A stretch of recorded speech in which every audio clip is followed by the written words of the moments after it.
It was a dark and stormy night in the small town of Bridgewater.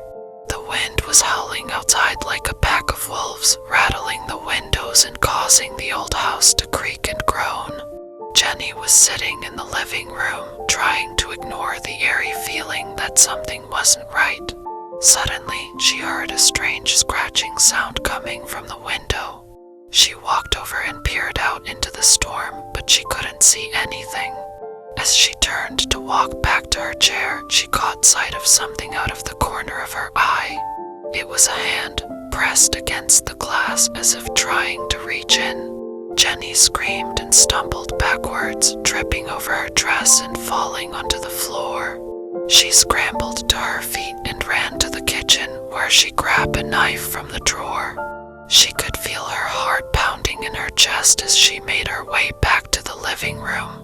When she got there, she saw that the hand was still there, but now it was joined by another one. She could see a dark shape outside, illuminated by the occasional flash of lightning. Suddenly, she realized what it was: a wild boar drawn to the scent of food from her kitchen.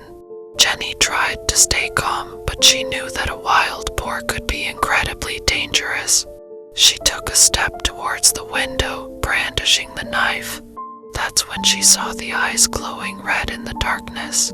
It was then that she realized she was not alone in the house. Whatever was outside was not the only threat she faced.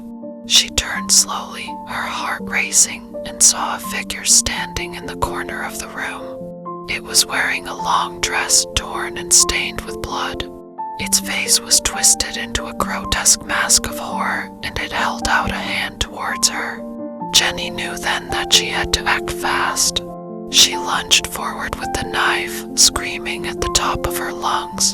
The figure vanished into thin air, and the wild boar fled into the night. Jenny collapsed onto the floor, breathing hard and shaking with fear. As the storm continued to rage outside, she knew that she would never forget that night. The hand, the dress, the window, and the wild boar would haunt her dreams for years to come, a chilling reminder that there are some things in this world that are beyond explanation.